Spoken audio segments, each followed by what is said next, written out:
كل سنة وانتوا طيبين بمناسبة عيد الأضحى المبارك. النهاردة هنعمل الوصفة المميزة في العيد، وهي الفتة، وهقولك كل التركات والأسرار.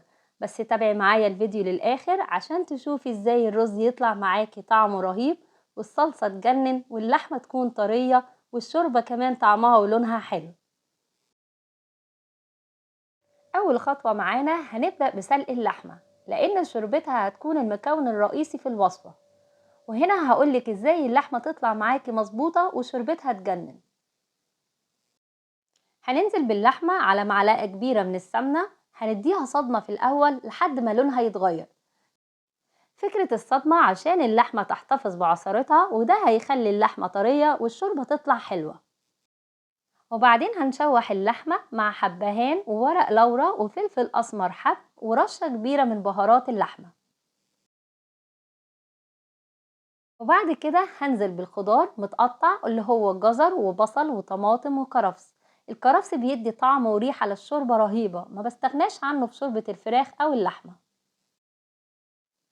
هخلي اللحمة والخضار يتشوحوا مع بعض 5 دقايق، وبعد كده هنزل بمية مغلية لحد ما تغطي اللحمة. هنسوي اللحمة على نار هادية، وده بيخليها تطلع طرية وما تشدش معانا.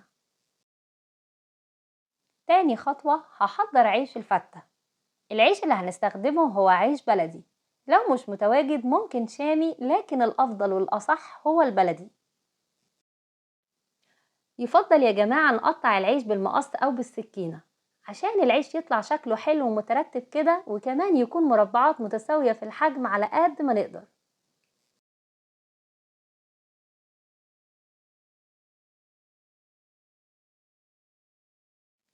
شايفين الشكل النهائي لتقطيع العيش حلو ازاي؟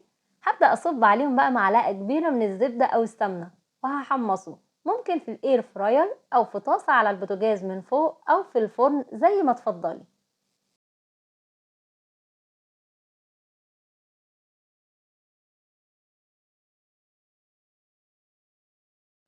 وهنا هبدأ أعمل الرز. معلقتين كبار من السمنة البلدي، هنزل عليهم بكوبايتين رز مصري مغسول. هقلب الرز مع السمنة لحد ما تتغلف حباية الرز بالسمنة كويس.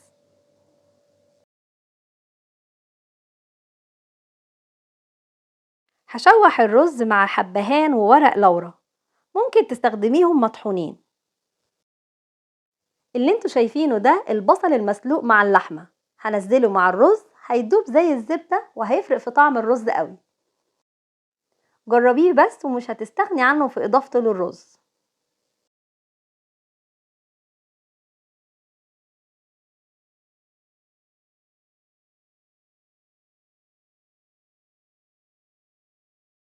هنسقي الرز بمرقة اللحمة، شايفين اللون المرقة عامل ازاي؟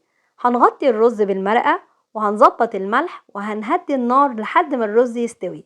الرز الأبيض يا جماعة ما بياخدش وقت في السوا.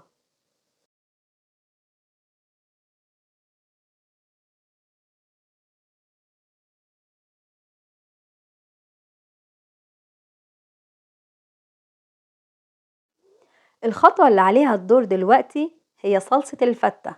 2 معلقة كبيرة من السمنة البلدي في طاسة غويطة على النار، مع معلقة كبيرة من الزيت.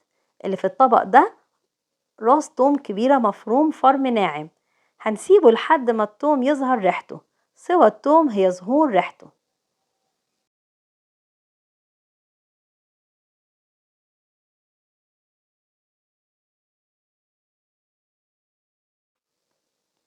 وبعد كده هضيف ربع كوباية من الخل الأبيض.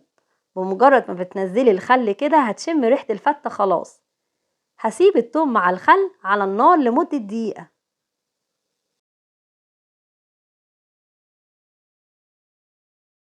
وبعد كده هاخد من التقلية حبة حلوين على العيش المتحمص.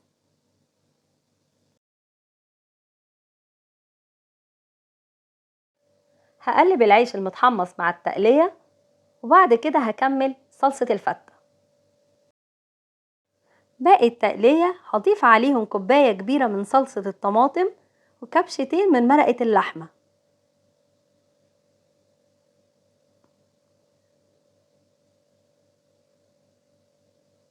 وبعد كده هضيف الملح ونص معلقة صغيرة من الفلفل الأسمر، وهسيب الصلصة على نار متوسطة لحد ما تتسبك، بس يكون قوام الصلصة مش تقيل، متوسطة كده يا جماعة.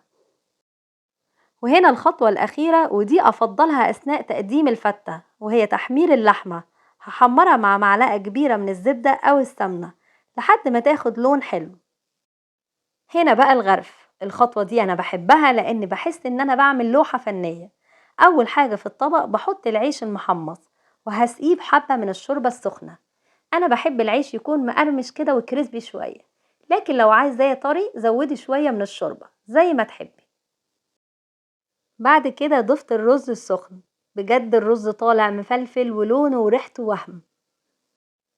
وبعد كده زينت طبق الفتة بالصلصة، وآخر حاجة ضفت اللحمة المتحمرة. بجد الفتة ريحتها وطعمها رهيب، لو عملتيها بطريقتي أضمنك إن هي هتعجبهم وهتعتمديها دايما. وألف هنا على قلبك، وكل سنة وانتوا طيبين. لو الفيديو عجبك اعمليلي لايك، والأهم شير عشان الكل يستفاد. ولو لسه ما اشتركتيش اشتركي وفعلي الجرس عشان تشوفي كل وصفاتي. واشوفكم في فيديو جديد.